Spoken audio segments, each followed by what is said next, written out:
Assalamualaikum warahmatullahi wabarakatuh.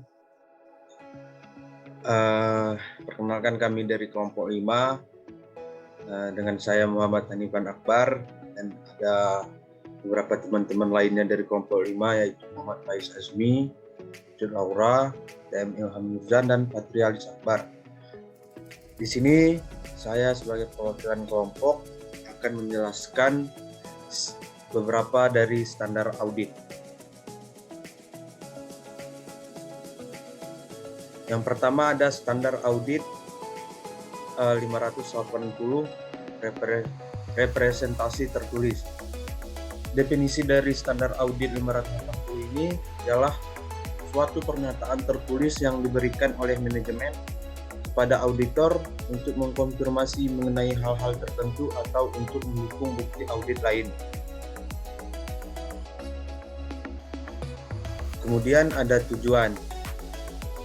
Tujuan dari standar auditor 580 ini ada 3, yaitu memperoleh representasi tertulis dari manajemen, kemudian ada mendukung bukti audit lain yang relevan dengan laporan keuangan atau asersi spesifik dalam laporan keuangan, kemudian ada merespons secara tepat representasi tertulis yang disajikan oleh manajemen.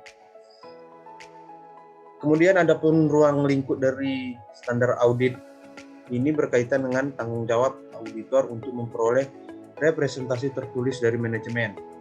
Dan jika relevan, pihak yang bertanggung jawab atas pengelolaan dalam audit atas laporan keuangan. Daftar standar auditor lain yang berisi hal-hal pokok tentang ketentuan spesifik untuk representasi tertulis, ketentuan spesifik untuk representasi tertulis dalam standar auditor tersebut tidak membatasi penerapan standar auditor ini.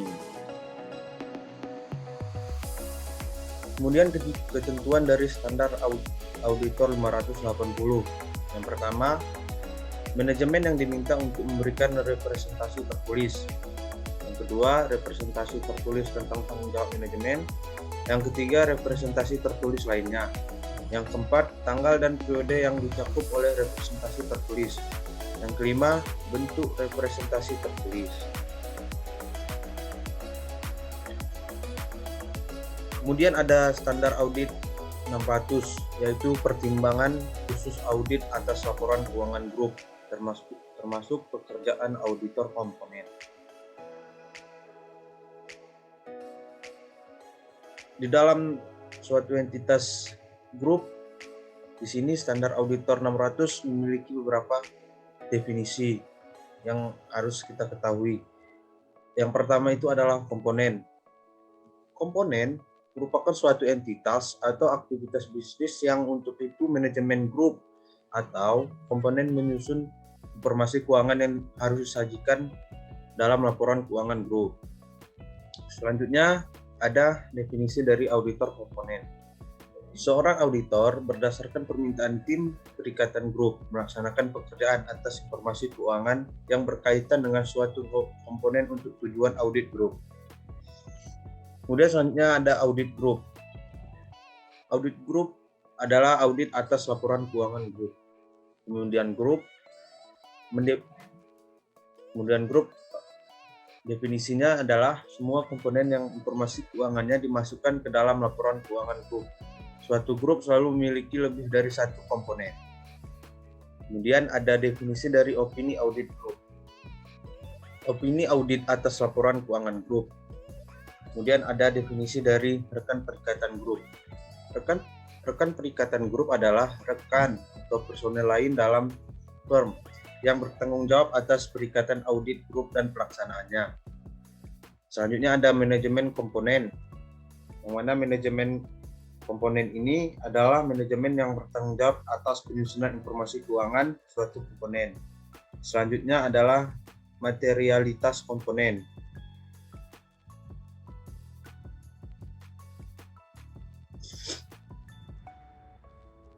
Adapun tujuan dari standar auditor ini adalah untuk memperoleh bukti audit yang cukup dan tepat mengenai informasi keuangan komponen dan proses konsolidasi untuk menyatakan suatu opini apakah laporan keuangan grup telah disajikan dalam semua hal yang material sesuai dengan kerangka pelaporan keuangan yang berlaku. Kemudian ada tujuan lain, yaitu untuk berkomunikasi secara jelas dengan auditor komponen mengenai ruang lingkup dan waktu pekerjaan mereka atas informasi keuangan yang berikatan dengan komponen serta temuan-temuan mereka. Ada lagi tujuan yang lain, yaitu untuk menentukan apakah bertindak sebagai auditor keuangan grup. Ketentuan dari standar audit 600. Yang pertama, tanggung jawab. Strategi audit keseluruhan dan rencana audit.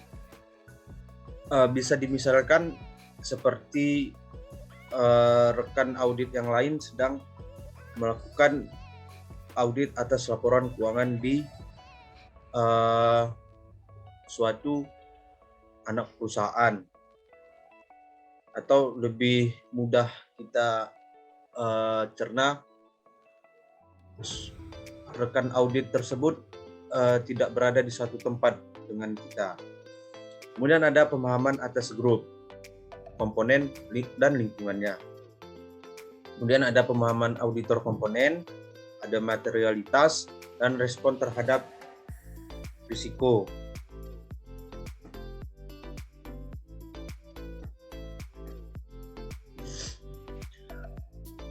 Adapun ruang lingkup dari standar audit ini ialah standar audit ini berikatan dengan pertimbangan khusus yang berlaku untuk audit grup, terutama audit yang melibatkan auditor komponen. Kemudian auditor dapat menggunakan standar auditor bila mana ia melibatkan auditor lain dalam audit atas laporan keuangan yang bukan merupakan laporan keuangan grup, dengan melakukan penyesuaian yang diperlukan sesuai dengan kondisi.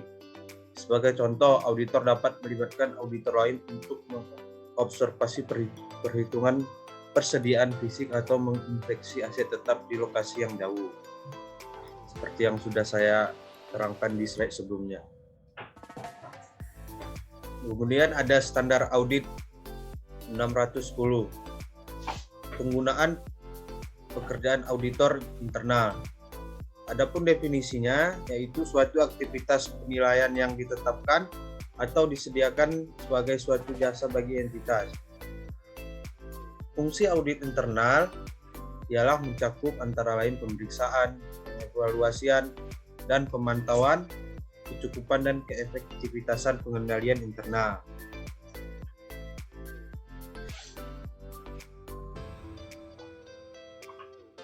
Tujuan dari standar audit 610 ini ialah untuk menentukan apakah akan menggunakan pekerjaan tertentu auditor internal dan seberapa luas penggunaan pekerjaan auditor internal tersebut. Tujuan lain, jika menggunakan pekerjaan tertentu, auditor internal menentukan apakah pekerjaan tersebut cukup untuk tujuan audit.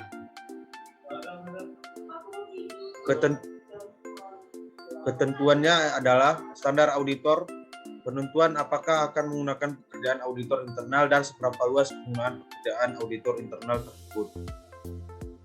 Kemudian ada ketentuan penggunaan pekerjaan tertentu auditor internal, dan ada dokumentasi.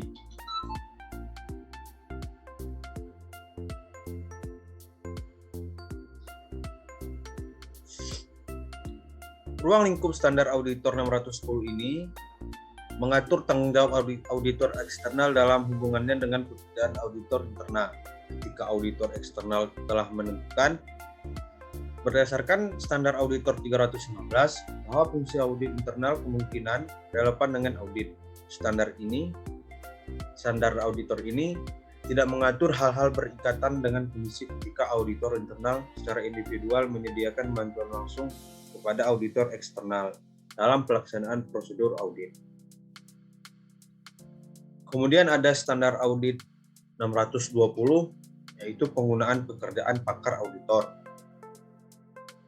Ada beberapa definisi dalam standar audit 620 ini, yang mana yaitu pakar auditor. Pakar auditor sendiri ialah individu atau organisasi yang bukan merupakan auditor, namun dapat membantu auditor dalam mendapatkan bukti yang layak dan dapat membantu pekerjaan auditor.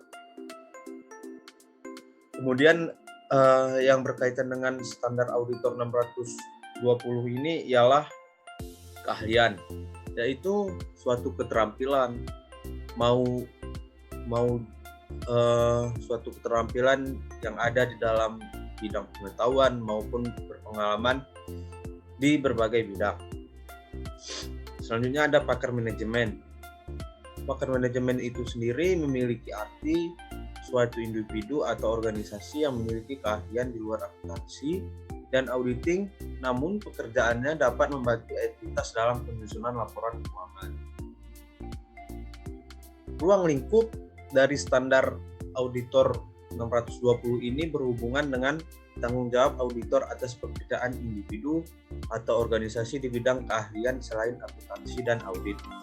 Ketika pekerjaan tersebut digunakan untuk membantu auditor dalam mendapatkan bukti audit yang cukup dan tepat. Standar auditor ini tidak mengatur hal-hal yang berkaitan dengan kondisi ketika auditor internal secara individual menyediakan bantuan langsung pada auditor eksternal dalam pelaksanaan prosedur audit. Ketentuan dari standar auditor ini ialah penentuan kebutuhan seorang pakar auditor, sifat saat dan luasan prosedur audit. Kemudian ada kompetensi, kapabilitas, dan objektivitas pakar auditor. Kemudian ada pemerolehan suatu pemahaman tentang bidang keahlian pakar auditor, perjanjian dengan pakar auditor, evaluasi kecukupan pekerjaan pakar auditor, serta pengajuan ke pakar auditor dalam laporan auditor.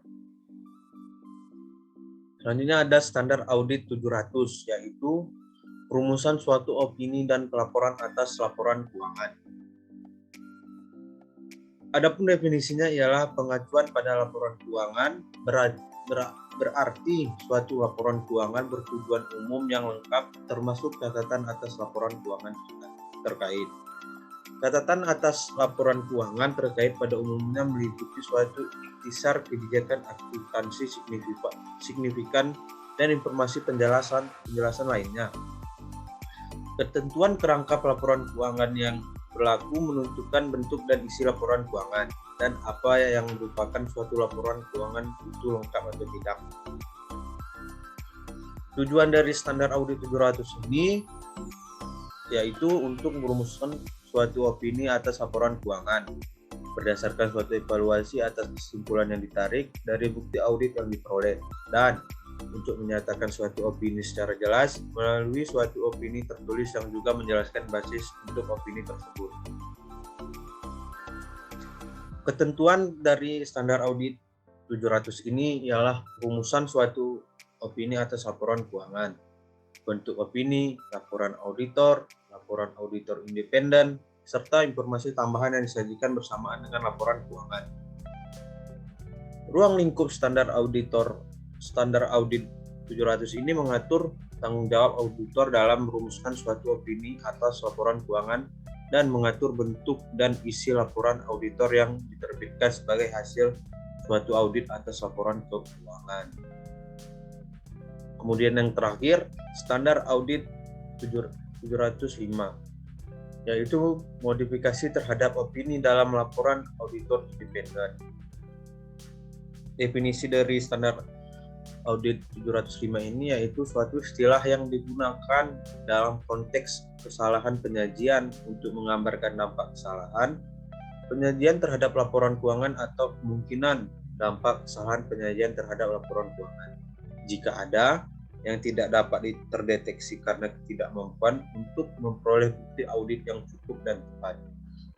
Tujuannya, auditor menyimpulkan berdasarkan bukti audit yang diperoleh bahwa laporan keuangan secara keseluruhan tidak bebas dari kesalahan material atau auditor tidak dapat memperoleh bukti audit yang cukup dan tepat untuk menyimpulkan bahwa laporan keuangan secara keseluruhan bebas dari kesalahan penyajian material. Ketentuan dari standar audit 705 ini yaitu kondisi yang mengharuskan dilakukannya modifikasi terhadap opini auditor. Kemudian penentuan tipe modifikasi terhadap opini auditor. Selanjutnya, bentuk dan isi laporan auditor ketika opini dimodifikasi, dan komunikasi dengan pihak yang bertanggung jawab atas tata kelola. Adapun ruang lingkup dari standar audit 705 ini mengatur tanggung jawab auditor untuk menerbitkan suatu laporan yang tepat dalam kondisi ketika dalam merumuskan suatu opini berdasarkan standar audit 700. Auditor menyimpulkan bahwa modifikasi terhadap opini auditor atas laporan keuangan diperlukan. Mungkin itu saja dari kelompok kami, yaitu kelompok 5. Lebih dan kurang kami mohon maaf. Saya akhiri.